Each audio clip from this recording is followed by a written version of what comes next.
working on at the moment called ParaArchive, and specifically a project I'm developing. ParaArchive is sort of the parent project, and Radio then is something I'm developing in my own time.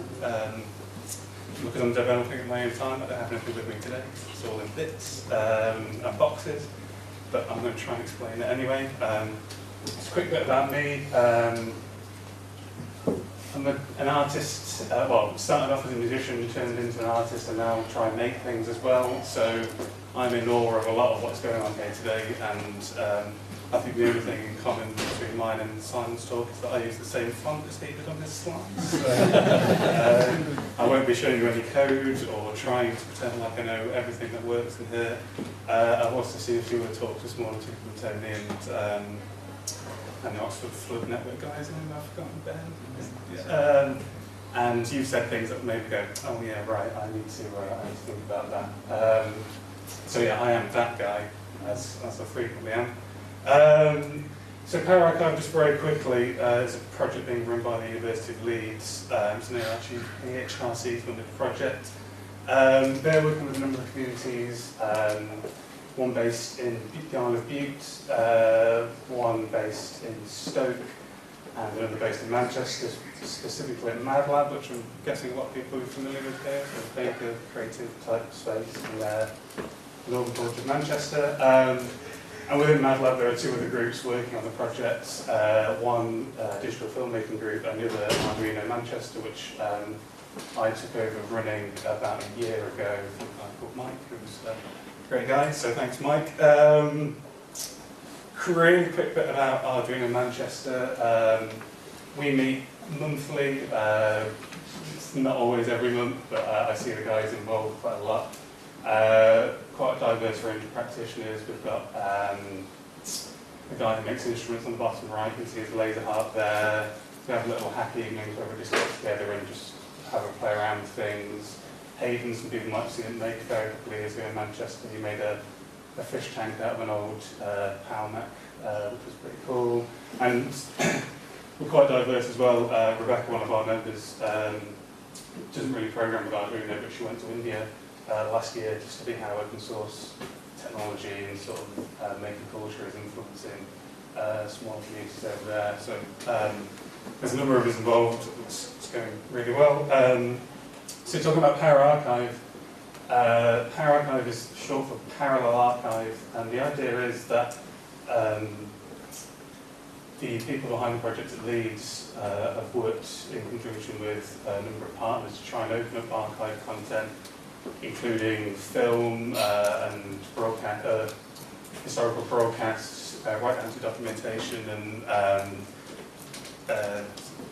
just all objects, things basically that have been locked away in museum cupboards or in storage for so long, and actually put them into the hands of communities so that people can tell their own stories and offer their own interpretation of historical events.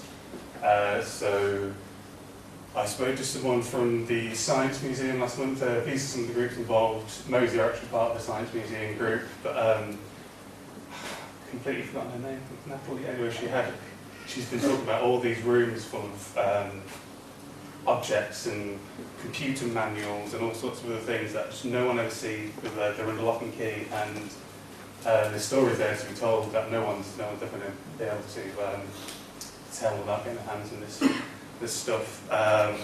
Likewise, there's lots of old BBC broadcasts, radio and TV, that's just haven't seen the light of day for however long, but at least since its first broadcast.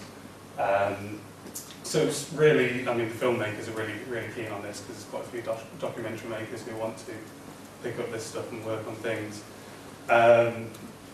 And yeah, really the concept of sort of decentralising this material and putting it into the hands of communities to get rid of that bias and get rid of the fact that all this stuff's been hidden for so long, and really just let people have a play with it. And I know this sounds all really vague, because it's exactly how I felt probably when I first went to meetings about the project. I didn't have a clue what they wanted to do, especially while I was talking to an Arduino community group. But so I drew my own personal conclusions. I thought, great, I'm going to get my hands on some old archive material as somebody who's made installations and museum-based things before. I thought it's going to be a great opportunity to create some interactive experiences surrounding this stuff. By putting it into an interactive space, I hope I'm going to be able to find out stories from people in Manchester and get them to explore this material and hear some interesting things. Given that it's no longer centralised to institutions anymore, I don't think there's any reason why I could want to get back into a museum or through some sort of traditional medium, so I'm taking it to the streets, as I'll explain in a second. And another really important thing, I suppose, with something people in the open source community understand, but creating connections between people and places is a really interesting thing, and meeting the guys from Butte and from Stoke and just beginning to look into it, so strange about it, but sort of planes of time, things that happen then, things that happen now, but the idea is I wanted to try and overlay these. So I got into the idea of thinking about a walking tour of all these old places, and I thought with a digital sort of angle it'd be nice to pull out all that material, that archive material, and integrate it into a walking tour. And everyone was like, oh yeah, great, we'll make an app. And I was like, well, I've got app fatigue, skeuomorphism is just something I'm completely sick of, and I was like, it'd just be, I think it's just like a cop-out. Plus we're an Arduino group, so I was like, I can't really just justify writing an app. And it's closed, it's sort of opposed to the aims of this project, which is all about opening things up and giving things to the community. So I said, forget it. The term I quite like, coined by Martin Kaltenbrunner, who's an Austrian academic, interface archaeology, this idea that you've got something quite archaic on the top of your whatever it is you're making, one underneath, both of these things, and they've got Arduinos inside. That's Martin's piece on the right, which was the Twarski. It's like a telegraph for tweeting. It's an internet-connected project. It's got to tweet apparently. So, and the same thing on the left. It's like an old stock ticker, but it tweets out. It spits out a Twitter feed, which is quite interesting. But stuff like this really, I find really interesting. So I said, I won't just have a digital skeuomorphic interface. I'll make something that looks like something. So I'll get on to what that is. So the first thing I did was think about, well, what I really want to do is be able to walk around the streets of Manchester and effectively tune in to old radio broadcasts. So as you get near places or buildings of interest, anything that might be related to that, whether it be old interviews, whether it be actual broadcasts of music. I don't know if any of these exist. I've given all my notes that I'm on my research to a guy at the University of Leeds who's actually going to go and dig in the archives for me and see what was on the radio at certain times. But this is very much the way I operate. I'm not traditionally a hardware guy, so I just bought loads of modules, Ada group things, and plugged them all into each other. And I've got on the top right there, that's a PS1053 base breakout for decoding audio. Put into a little amplifier. I've got the A3 Ultimate GPS, which I'm sure Tony's familiar with. I'm now petrified that I'm going to have no accuracy whatsoever, so I'm going to be re-exploring that. Maybe I'll look at a different way of doing that. But yeah, and I thought, right, I've got to cram all these things together. This is very much the way I work again. Get a bit of like perthboard and stick everything on, solder it all together, and it now looks like this, and it's much cleaner. It's nice. All of this crap's still on the inside, but it looks nice when you put it like that. So I'm learning all about things like battery life, and I charge it for 4 hours, and then I get about half an hour's use out of it. So. But yeah, that's really where I'm coming from. Is just this idea that literally getting people to walk through their history, and I know loads of people who were in Manchester, throughout have been there all their lives, and they remember various venues and places that weren't there anymore. And I'm going to ask them to just walk around, maybe follow some of their old routes around Manchester, and see if there's anything they remember, and as a result record some new stories that perhaps have been lost over time. I want to talk quickly about the sort of meta element of this project. So in the process of exploring archives, and mostly getting into this community storytelling, there's a whole, around the open source